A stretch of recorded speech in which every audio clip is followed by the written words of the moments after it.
இந்த கழிவு இருக்குல்ல, நம்மளாம் எவ்வளவு குப்பை போடுறோம் உங்களுக்கு தெரியும். இந்த கழிவுகளை அகற்றுவதற்கு நம்முடைய அரசாங்கம், மாநகராட்சி எவ்வளவு செலவழிக்கிறாங்க? கோடிக்கணக்கில் செலவழிக்கிறாங்க. ஒரே ஒரு கழுகு தன்னுடைய வாழ்நாளில் அகற்றுகிற கழிவுக்கு நீங்க ஒரு பொருளாதார மதிப்பு போட்டால் கிட்டத்தட்ட 3.5 லட்சம் ரூபாய் செலவாகக்கூடிய அளவுக்கான கழிவை ஒரு சின்ன கழுகு நீக்கி விடுகிறது தன் வாழ்நாள். இந்த பாயிண்ட் உங்களுக்கு புரிந்ததா? நாம ஒண்ணுமே துப்புரவு பணி செய்கிற சகோதரர்கள் இல்லைன்னு வச்சுக்கிட்டா கூட நிறைய கழுகுன்னு அந்த வேலையை அதுவும் செஞ்சிடும். ஆனால் அந்த கழுகுகளை நம்முடைய அஜாகிரதையினாலும் நம்முடைய அலட்சியத்தினாலும் இழந்து கொண்டே இருக்கிறோம். அந்த எண்ணிக்கை குறைந்து கொண்டே. இதுதான் அந்த புத்தகத்தினுடைய நோக்கம். அந்த புத்தகத்துல இவர் அம்மினி அம்மான்ற ஒரு அம்மாவை ஒரு வயசான அம்மாவை சந்திக்கிறார். அவங்க பழங்குடி இனத்தை சேர்ந்தவங்க. இவர் எதுக்கு போறாருனாக்க, அந்த பழங்குடி இனத்தை சேர்ந்த யாராவது ஒரு ஆடவர், ஒரு ஆண்கிட்ட இன்டர்வியூ எடுக்கணும்னு இவர் போறார். இவர் போன நேரம் பாருங்க, ஆண்கள் யாருமே இல்லை. அவங்களும் வேலைக்கு போயிட்டாங்களா? இல்ல, யாருமே இல்லை. இங்க அம்மினி அம்மான்னு ஒரு அம்மா இருக்குதுங்க. இது கூடலூர் பக்கத்துல இவர் காட்டுக்கு போறாரு. அம்மினி அம்மாக்கு 84 வயசுக்கு மேல ஆச்சு. அந்த அம்மாட்ட வேணா பேசுங்க. என்னங்க, நான் கொஞ்சம் இன்டர்வியூக்காக வந்திருக்கேங்க. அதாவது ஆண்கள் காட்டுக்குள்ள போற அளவு பெண்கள் போக மாட்டாங்க தானே அப்படின்னு இவர் சொல்றாரு. பெண்கள் அவ்வளவு போக மாட்டாங்க, அவங்களுக்கு அவ்வளவு விஷயம் தெரியாது. நீ வேணும்னா இந்த அம்மாட்ட எடு, இல்லைன்னா கிளம்பிக்கிட்டே இருந்து அவங்க சொல்லியிருக்காங்க. சரி, வந்த வேலைக்கு இதையாவது முடிப்போமேன்னு அம்மினி அம்மா 84 வயசு பாட்டி என்ன பேசுன்னு நினைச்சுட்டு இவர் போயிருக்காரு. அந்த அம்மாவோட இன்டர்வியூ எடுத்திருக்க பாருங்க. அதுதான் அவருக்கு கிடைத்த புதையல். ஒவ்வொருத்தருக்கும் புதையல் ஒவ்வொரு இடத்துல கிடைக்குது இல்ல, அவருக்கு கிடைத்த புதையல் அம்மினி அம்மாவோட. அம்மினி அம்மா வீட்டுக்கு இவர் போறாரு. வீடுன்னா என்னங்க, நமக்கெல்லாம் தெரியவே தெரியாது. பழங்குடியின மக்களினுடைய வீடெல்லாம் எப்படி இருக்குன்னு கூட நமக்கு தெரியாது. வெறும் மண்ணை குழைச்சு பூசின தரைங்க, அவ்வளவுதாங்க வீடு. வெறும் மண்ணை குழைச்சு அப்படி ஒரு வீடு மாதிரி ஒண்ணு, அவ்வளவுதான். அதுலதான் அந்த அம்மா 84 வருஷமா இருந்துட்டு இருக்கு. இவர் போற பாதையை பார்த்தா அந்த பாதையில யானைகள் நடந்து போன தடம் இருக்கு. ஒரு யானை 2 யானை இல்ல, பல யானைகள் நடந்து போன தடம். அந்த அம்மா வீட்டுக்கு பக்கத்திலேயே போயிருக்கு யானை எல்லாம். நாம காட்டு வழியில யானையை பார்த்தா என்ன ஆகும்? நாம உடனே மேன் அனிமல் கான்ஃபிளிக்ட் அடுத்த நாள் பேப்பர்ல வந்துடும். மனிதனும் விலங்குகளும் ஒன்றுக்கொன்று எதிரானவை. இவர் அம்மினி அம்மாட்ட கேட்கிறாரு, யானை வந்துதா? தினம் தான் வருது. என்னமா இப்படி சொல்ற? ஆமா, இது யானை போற பாதை தானே, இங்கதான் போகும். ஏமா, உன் வீட்டை பார்த்தா ஒருத்தர் தும்மினாலே விழுந்துடுற மாதிரி இருக்கு. யானை இந்த பக்கமா போயிருக்கு, லேசா ஒரு சாஞ்சா கூட உன் வீடு விழுந்துருமேமா. அதெல்லாம் பெரியவர் செய்ய மாட்டார். யாரு பெரியவர்? சாமிங்க. யாரு சாமி? உங்க சாமி. அதுதாங்க, நாங்க யானை எல்லாம் சொல்ல மாட்டோம், அதெல்லாம் டவுனுக்காரங்க சொல்லுவீங்க. நாங்க பெரியவர்ன்றதும் சொல்லுவோம். அது இந்த வழியா போகும், சொல்ல சமயம் அப்படி இப்படிங்க. நாங்க வீட்டுக்குள்ள இருந்த பெரியவரே, வீட்டை இடிச்சிடாதப்பா, இருக்கிறதே இது ஒண்ணுதான்ப்பா, நான் அடக்க ஒடுக்கமா போகுமே தவிர வீட்டை தொடாதுன்னு அம்மினி அம்மா சொல்லுது. சார், இது நடந்தது சார், நடந்ததுதான் அவர் பதிவு செய்யறாரு.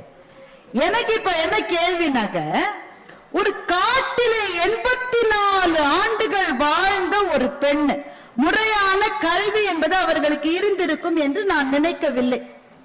ஸ்கூல்ல போய் படிச்சு, காலேஜ்ல போய் படிச்சு, என் பையன் என்ஜினியர் ஆனோ, என் பையன் இதெல்லாம் என்னன்னு அவங்களுக்கு தெரியாது. ஆனால் அந்த காட்டிலே இருக்கிற ஒவ்வொரு இலையை பற்றியும் அந்த 84 வயது பெண்ணுக்கு ஒரு தகவல் தெரிந்திருக்கிறது. அந்த காட்டிலே இந்த மரத்து பக்கத்துல கைய வைக்காதீங்க, அது உங்களுக்கு எல்லாம் அரிக்கும். உங்களுக்கு எல்லாம் அரிக்கும்னா உங்களுக்கு அரிக்காதா? எங்களை பார்த்தா அது அரிப்பு எடுக்காதுங்குது.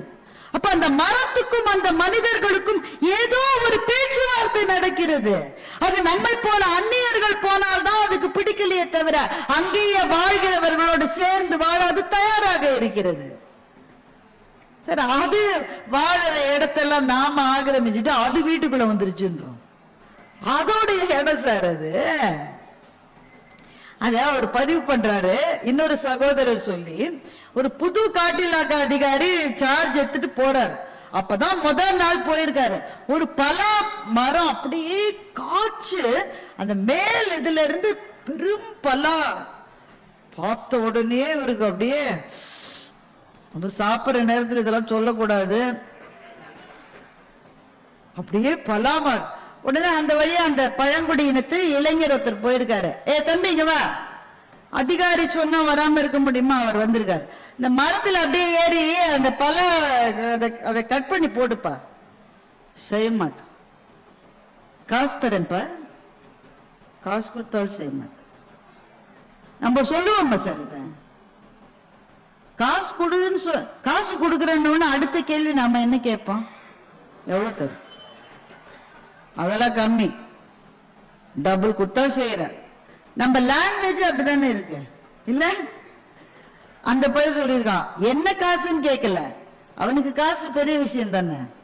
காசு கொடுத்தாலும் செய்ய மாட்டேன். ஏன்டா செய்ய மாட்டேன்? அதிகாரி சொல்றேன்டா. அதிகாரி சொன்னாலும் செய்ய மாட்டேன். ஏய், அதிகாரி சொல்றத செய்யலன்னா என்ன ஆகும் தெரியுமா? தெரியும், ஆனா செய்ய மாட்டேன். ஏன்டா செய்ய மாட்டேன்?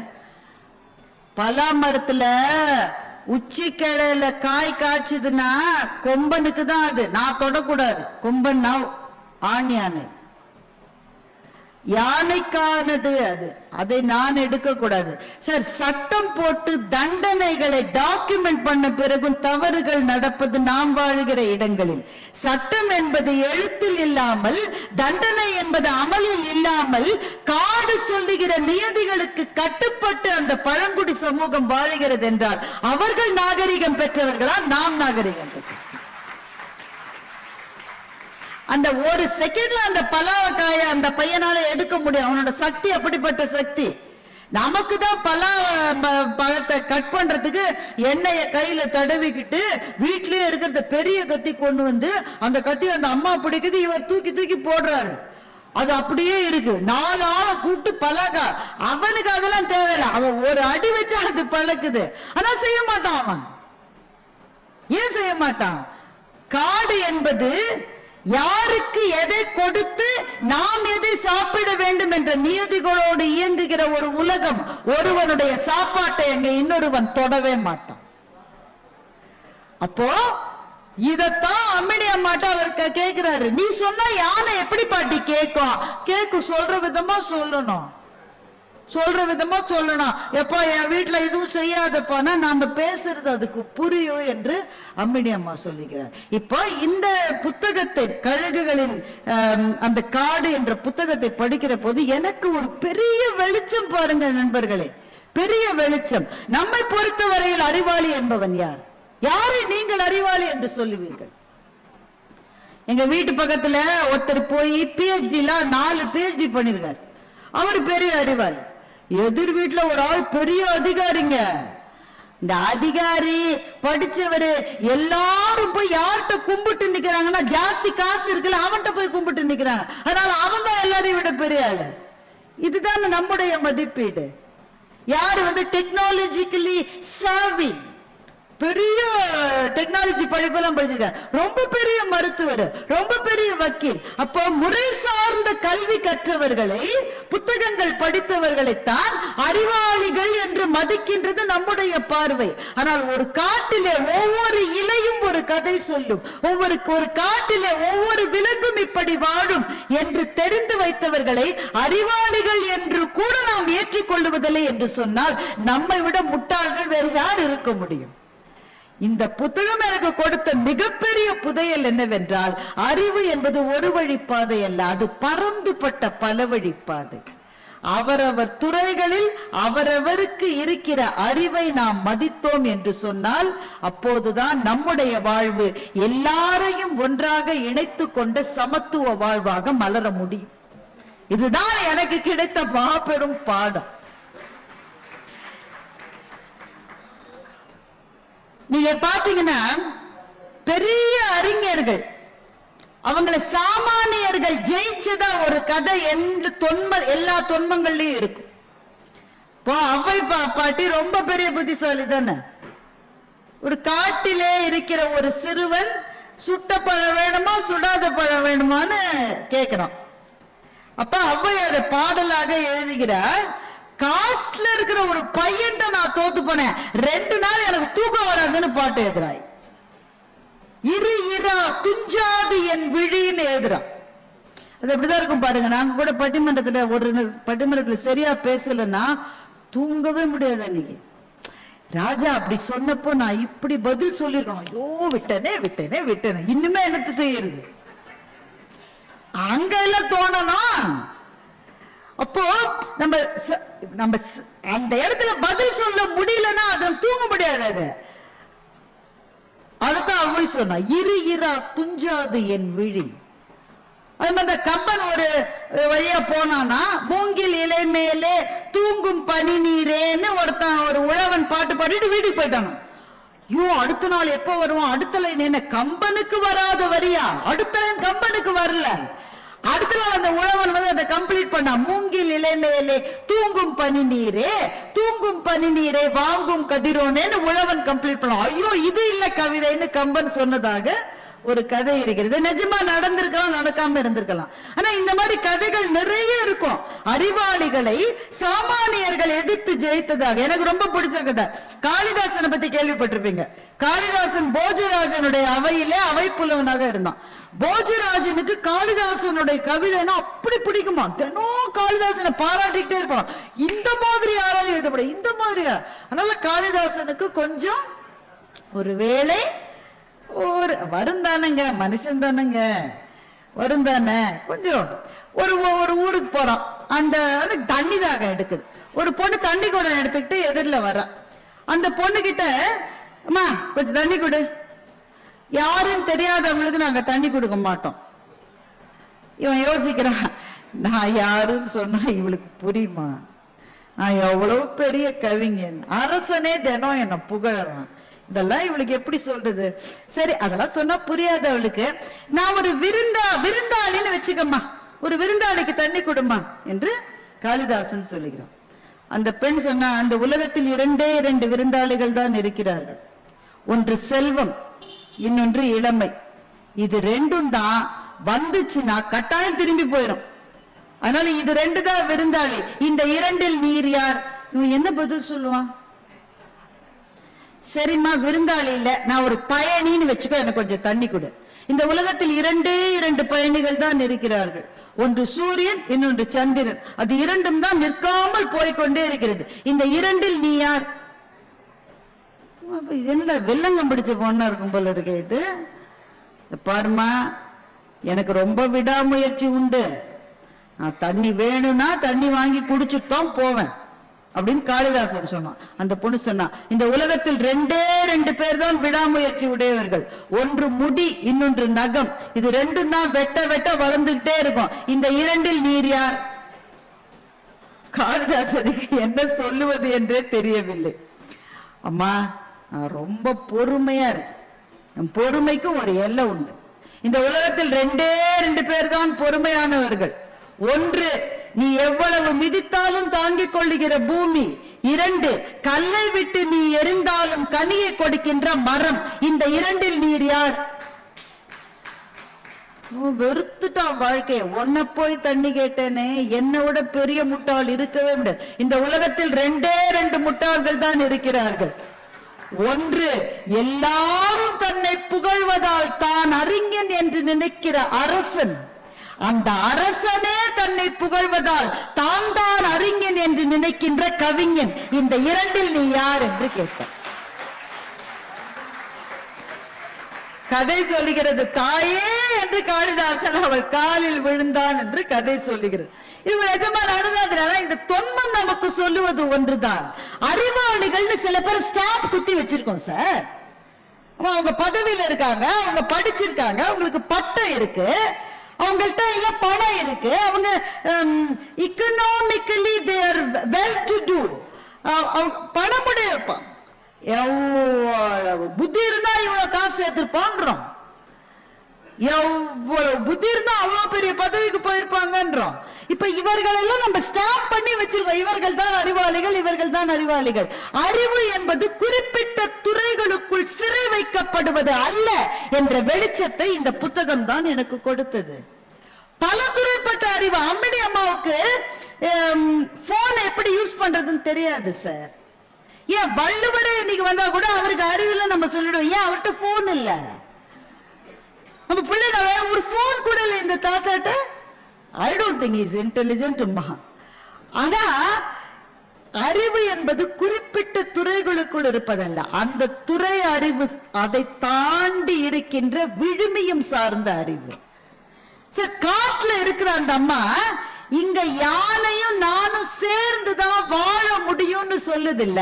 யானையை அழிச்சிட்டு நான் வாழணும்னு அந்த அம்மா நினைக்கல இல்ல. அப்படி அந்த அம்மா நினைக்காம இருக்கிறதுனால தானே அந்த அம்மாவை வாழறதுக்கு அந்த யானை அனுமதித்திருக்கிறது என்றால் இயற்கை எல்லாரும் சேர்ந்து வாழ்வதற்கான சூழலை தான் கொடுத்திருக்கிறது. அதைத்தான் எங்கள் தாத்தா வள்ளுவர் சொன்னார். பகுத்துண்டு பல்லுயிர் ஓம்பல் நூலோர் தொகுத்தவற்றுள் எல்லாம் தலை, எல்லாம் தலை. 1,00,000 புத்தகத்தை எழுதிருக்காங்கடா இந்த உலகத்துல. ஒவ்வொருத்தனும் ஒண்ணு சொல்றான்.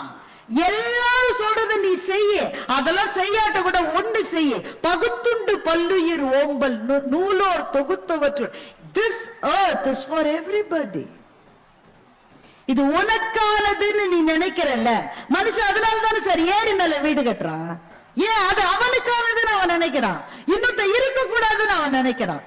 அப்போ காட்டிலே வாழுகிற நம்மை போல பள்ளியிலே போய் படித்த அந்த முறை சார்ந்த அறிவு இல்லாதவர்களுக்கு நம்மை விட பெரிய ஞானம் இருக்கிறது. என்னவென்றால் காடு என்பது எல்லாரும் சேர்ந்து உறைந்து வாழுகிற இடம் என்ற எண்ணம் இருக்கிறது.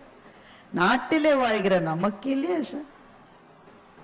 நம்ம பார்க்கிங்ல 10 சென்டிமீட்டர் பக்கத்து வீட்டுக்காரனோட பைக் வந்தா சும்மா விட்டுருவீங்க நீங்க? குன்றும். அப்ப எனக்கு எனக்கு எனக்கு என்று சுருக்கி கொள்ளுகிற ஒரு அறிவைத்தான் முறை சார்ந்த கல்வி நமக்கு கொடுக்கும் என்றால் அந்த கல்வியால் என்ன பயன் நமக்கு? அந்த கல்விக்கான வாய்ப்பே இல்லாத அம்மிணி பாட்டிக்கு காட்டுல எல்லாரும் சேர்ந்துதான் வாழணும் என்ற அறிவு இருந்தால் அந்த அம்மிணி பாட்டி நம்மளோட புத்திசாலி தானே சார். இந்த வெளிச்சத்தை எனக்கு கொடுத்தது இந்த புத்தகம். மயக்குகிற சொற்களால ஒண்ணும் கிடையாது. ஒரு ஒரு ஒரு அதிகாரியினுடைய டிராவல் லாக். அவர் பயணம் செய்கிறார், வேலைக்காக பயணம் செய்கிறார். பயணம் செய்கிற இடத்திலே அவர் சந்தித்ததை பற்றி எழுதுகிறார் என்றால் உங்கள் ஒவ்வொருவருக்குள்ளேயும் ஒரு புத்தகம் இருக்கிறது. நீங்கள் படித்த புத்தகங்கள் அல்ல, உங்கள் வாழ்க்கையை உங்களால் எழுத முடியும். அப்படி நீங்கள் எழுதுகிற போது நாளா எழுத்தாளர் இல்லை, எழுத்தாளர்னு யாருமே கிடையாது. உங்களுடைய சொற்களுக்கு சத்தியம் இருந்தால் எழுத்து தன்னைத்தானே எழுதி கொள்ளும். உள்ளத்துள் உண்மை ஒளி உண்டாகில் வாக்கில் ஒளி உண்டாகும் என்று எங்கள் மகாகவி சொன்னார். அப்ப மனசுக்குள்ள உண்மை இருந்து உண்மையத்தான் எழுதணும்னு நினைக்கிற எல்லாருமே எழுத்தாளர் ஆக முடியும் என்று சொன்னால், பெருமக்களே, ஐயா சொன்னதுபடி நாளைக்கு ரோபோக்கள் நம்மோட இந்த மாதிரி ஒரு கூட்டத்துல ஒரு 40 வருஷம் நம்ம இருக்க மாட்டோம் யாராவது. அப்ப சென்னை புத்தக கண்காட்சியில் ஒரு பேச்சாளர் பேசினால் இங்க உட்கார்ந்து இருக்கிறவங்களை எதெல்லாம் ரோபோ எதெல்லாம் ஆளுன்னு அவருக்கு தெரியவே தெரியாது. அப்போ ஒரு வசதி பாருங்க, ரோபோக்கெல்லாம் ப்ரோக்ராம் பண்ணிடலாம். நான் என்ன சொன்னாலும் கை தட்டணும்னு ஒரு ப்ரோக்ராம் பண்ணிட்டான்னு வைங்க, நாங்க யாரும் சொல்ல வேணாம், நீங்கள் இன்னும் கை தட்டவில்லையே சொல்ல வேணாம். ஆளு கம்மியா இருக்கா, காலியான இடத்துல எல்லாம் உட்கார்ற மாதிரி 7 ரோபோ ப்ரோக்ராம் பண்ணி அனுப்பா முதல் ரோ பின்னாடி எல்லாம் ஃபுல்லா இருக்கும். ஆனா என்ன, அந்த ரோபோக்களினுடைய கைத்தட்டலில் இருந்து ஒரு உண்மையான பேச்சாளருக்கு மன எழுச்சி பேச முடியாது. மனிதர்கள் ஒன்றை பார்த்து பரவசம் அடைந்து அல்லது வியப்படைந்து அந்த ஒரு உணர்வு வருகிறது பாருங்க, அப்பத்தான் கலைகள் வளரும். நாளைய உலகத்தில் artificial intelligence is going to rule everything என்றால் முதலில் நாம் இழக்கப் போவது கலைஞர்களை இழப்போம், எழுத்தாளர்களை இழப்போம், பேச்சாளர்களை இழப்போம். எதுக்கு பேச்சாளர்? ஒரு ரோபோ இதை விட நல்லா பேசிச்சே, இது மட்டும் அவங்க 100 இடத்துல பேசினது இந்த ஒரு ரோபோவை பேசுதுன்னா என்ன கூப்பிடுவீங்களா, ரோபோவை கூப்பிடுவீங்களா? ஆனா ரோபோ ஏற்கனவே பேசினதுதான் பேசும். இங்கே உங்களுக்கும் எனக்குமான ஒரு உணர்வு பாலம் அமைந்து அதில் உங்களிடமிருந்து வாங்கி நான் பேசுகிறேனே, அதை ரோபோவால ஒரு நாள் செய்ய முடியாது. எனவே பெருமக்களே, நம்மை நாளைய ரோபோக்களில் இருந்து வேறுபடுத்த போவது நம்முடைய கலை ரசனையும் எழுத்தின் மீது நமக்கு இருக்கிற, எழுத்து நமக்கு தருகிற பரவசமும் என்று சொன்னால், அந்த பரவசத்தை செழிக்க செய்கின்ற இது போன்ற புத்தக கண்காட்சிகள் மேன்மேலும் பெருக வேண்டும். எந்த புத்தகத்திலும் தூக்கம் வரும், ஆனால் தூக்கம் வராத ஒரு புள்ளியை தொட்ட பிறகு தூக்கம் வராது என்று நம்புகிற வாசகர்கள் வேண்டும். எழுத்து எனக்கு சோறு போடுகிற விஷயம் மாத்திரம் அல்ல, என்னுடைய ஆன்மாவுக்கான பரவசம் என்று நினைக்கின்ற எழுத்தாளர்கள் வேண்டும். இத பத்தி தான் எழுதினோம். மாலா சேகரை காதலித்தாள், சேகர் மாலாவை காதலித்தார். இந்த கதைகள்லாம் இருக்கட்டும். ஆனா இதை தாண்டி காடுகளிலே வாழ்கிற அம்மினி அம்மாவை பற்றியும் கழுகுகளை பற்றியும் எழுதுகிற புத்தம் புது எழுத்தாளர்களும் சிந்தனைகளும் வேண்டும். அது மலர மலரத்தான் நாம் பரவசப்பட முடியும், ஆச்சரியப்பட முடியும், அழ முடியும், விம்ம முடியும், இன்னொருவரின் வேதனைக்காக நாம் துன்பப்பட முடியும். இதெல்லாம் தான் மனிதர்களையும் ரோபோக்களையும் பிரித்து காட்டுகின்ற விஷயம் என்பதனால் நமக்கு அந்த பரவசங்களை உருவாக்குகிற எழுத்தாளர்கள் வாழட்டும், புத்தக கண்காட்சிகள் வளரட்டும் என்று சொல்லி இந்த நல்ல வாய்ப்புக்கு நன்றி பாராட்டி முடிக்கின்றேன். இந்த மகாபாரதம் போர் நடந்து முடியுதுங்க. இந்த மகாபாரத கதையை நம்ம ஹிந்துத்துவாவோடு சேர்ந்து பார்க்க கூடாதுன்னு நான் நினைக்கிறேன். அது இந்த மண்ணிற்கான ஒரு மிகப்பெரிய ஆற்றல் மிகுந்த பண்பாட்டை சொல்லுகின்ற ஒரு மிகவும் ஷரியந்தங்கள் நிறைந்த தந்திரங்கள் நிறைந்த நம்முடைய அரசியலை நாம் புரிந்து கொள்ள வேண்டிய ஒரு அடிப்படையான கதை. அதை நம்ம சரியா போய் சேர்க்கல. பாருங்க, கதை முடியுதுங்க. கதை முடியும் போது நமக்கு ஒரு ஞானத்தை கொடுக்குது பாருங்க மகாபாரதம். நான் இந்த காட்சியை மட்டும் சொல்லிட்டு போறேன். கால் நீட்டி உட்கார்ந்து இருக்கிறான் கிருஷ்ணன். எல்லாம் வேலை முடிஞ்சிருது. இதோ கொஞ்ச நாள்ல கிருஷ்ணனும் இறக்க போகிறான், அவனும் போய் ஆகணும், அவனுடைய விதியும் முடிய போகிறான். அப்படி உட்கார்ந்துட்டு இருக்கும் போது காலை பிடிச்சு அமுக்கிக்கிட்டே இருந்தானா ஒருத்தன். அவன் பேர் உத்தவன். உத்தவன் காலை பிடிச்சு அமுக்கிக்கிட்டே இருந்த உத்தவன் கிட்ட கிருஷ்ணன் சொன்னானா, போர் முடிய போகுதுடா, போர் முடிஞ்சிருச்சுடா, உலகமே முடிய போகுது, நானும் போறேன், எல்லாருக்கும் எல்லாம் பண்ணிட்ட, உனக்கு இதுவரைக்கும் எதுவும் செய்யல, உனக்கு ஏதாவது செய்யணும்னா சொல்லு, செஞ்சிட்டு போறேன் நானா. அப்போ உத்தவன் சொன்னானா, இறைவா, உன் காலுக்கு அருகில் உட்கார்ந்து உன் மேனியை தொடக்கூடிய ஒரு பாக்கியம் எனக்கு மட்டும் தானே கிடைச்சது, எனக்கு அது தவிர்த்து வேறு எதுவும் வேண்டாம். நல்லா யோசிச்சு சொல்லி, எதுவும் வேண்டாமா? எதுவும் வேண்டாம் என்றான் உத்தவன். எதுவுமே வேண்டாமா? எதுவும் வேண்டாம். சரி, கான்சியஸா சொல்றியா? கான்சியஸா சொல்றேன். சரி சரி, நீ போய் ஓய்வெடு என்றவுடன் உத்தவன் கேட்டான், ஒரே ஒரு குவெஸ்டின், அதுக்கு பதில் சொல்லு. என்ன? இந்த மகாபாரத போற நீ நடத்தாம இருந்திருக்கலாம்ல. கிருஷ்ணன் பதில், இல்லை, அது முடிந்திருக்காது, என்னால் முடிந்திருக்காது. சரி, இந்த சூதாவது நிறுத்தி இருக்கலாம்ல. அவன் சொன்ன கேள்வி நியாயமானதுங்க. இந்த சூதையாவது நீ நிறுத்தி இருக்கலாம்ல. கிருஷ்ணன் தந்த பதில் அபாரம், வித்தியாசமான பதில். அவன் சொன்னான், என்ன பதில் பாருங்க, கனெக்ஷனே இல்லாத பதில சொன்னான். துரியோதனன் விவேகி. அவன் சொன்ன பதில், துரியோதனன் விவேகி, அதனால் என்னால் சூதை நிறுத்த முடியவில்லை. என்ன விவேகி? நுட்பமா சொல்றேன், ஆசீர்வாதம் பெற்றவர்கள் கேட்டுக்கொள்ளுங்கள். கிருஷ்ணன் சொன்ன பதில் உங்களுக்கும் சேர்த்து சொல்றேன். என்ன நுட்பமான பதில் தெரியுமா? துரியோதனனுக்கு சூதாட தெரியாது என்பது தெரியும். நம்ம எல்லாருக்கும் எது தெரியாதுன்னு தெரியாது. எனக்கு எல்லாம் தெரியும் அப்படிம்போம், அவங்களுக்கும் ஒன்றும் தெரியாது. கார் ஓட்ட தெரியாதுன்னு ஒருத்தனுக்கு தெரிஞ்சிருக்கணும், அப்பதான் கார் எடுக்க மாட்டான். சேலை கட்ட தெரியாதுன்னு ஒருத்திக்கு தெரியணும், அப்பதான் சேலை கட்ட மாட்டா. இப்ப எல்லாருக்கும் அப்படிதான். தெரியாதது தெரிஞ்சிருக்கணும், இல்லனா அந்த வேலையை செய்யக்கூடாது. தனக்கு சூதாட தெரியாது என்பதை துரியோதனன் அறிந்திருந்தான். அதனால் தன்னுடைய மாமனான சகுனியை வைத்து விளையாடினான். ஆனால் தர்மனுக்கு தனக்கு சூதாட தெரியாது என்று தெரியாது.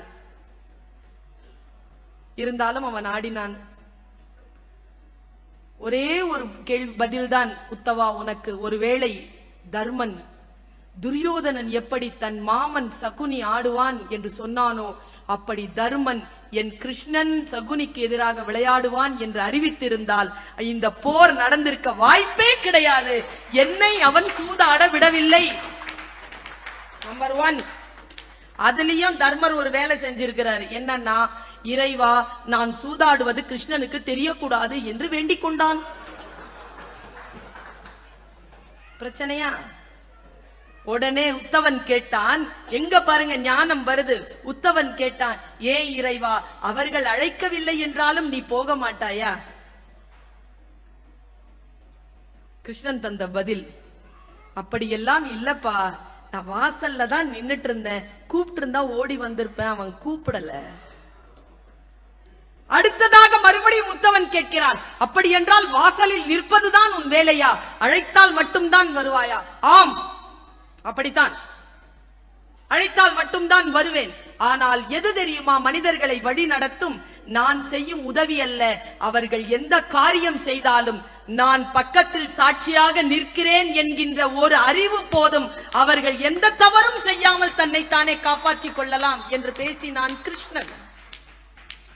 நாம் எந்த காரியம் செய்தாலும் அந்த காரியம் இறைவனால் கண்காணிக்கப்படுகிறது, அவன் நம்மை பார்த்து கொண்டிருக்கிறான் என்கின்ற ஒற்றை எண்ணம் போதும் நாம் அறம் சார்ந்த செயல்களை செய்வோம். அறம் சார்ந்த பேரின்ப காரியங்களை, பெரிய அளவிலான இந்த சமூகத்தில் ஜெயிக்கக்கூடிய காரியங்களை நாம் செய்ய வேண்டும் என்று சொன்னால் ஒன்னே ஒண்ணு இருக்கணுங்க, ஒரே ஒரு குவாலிட்டி தான், துறவு. துறவு இல்லைன்னா சேவை செய்ய முடியாது. மனதளவுல ஒரு துறவோடு இருந்தால் மட்டும்தான் ஒரு காரியத்தை செய்ய முடியும். நீங்க பாருங்க, இதனால் இது கிடைக்கும் என்று சொல்லுகின்ற பொழுது அதற்கு பெயர் சேவை அல்ல. பல நேரங்களில் நாம் தோற்று போகின்ற இடம் அதுதான். நாம பல நேரங்கள்ல இங்க நிறைய சேவை செஞ்சுட்டு சில பேர் பரிசு வாங்குவாங்க பாருங்களேன், நம்ம அங்க உட்கார்ந்து கை கூட தட்ட மாட்டோம், ஏன்னா அது நம்ம ஜோன்ல இருக்காது. நான் பார்த்திருக்கேன் உங்களை, நம்ம ஜோன்ல இருக்காது. உடனே அந்த பிரசிடென்ட் பார்த்துக்கிட்டே இருப்பாரு, பார்த்தல எத்தனை பேர் வாங்கினாங்க, அடுத்த முறை அவங்க மேடை ஏறதுக்கு முன்னால நாங்க ஏறிடுவோம். இந்த போட்டியை கடந்தது அறம் சார்ந்த சிந்தனை. உபனிஷதத்தில் ஒரே ஒரு செய்தி வருகிறது, நீ அறம் சார்ந்து இருக்க வேண்டும் என்றால் துறவை நோக்கி நீ பயணப்பட வேண்டும். எப்படி என்றால், ஒரு மரத்திலிருந்து பழம் விழுவது போல் உன் மனநிலை இருக்க வேண்டும் என்று சொன்னார்.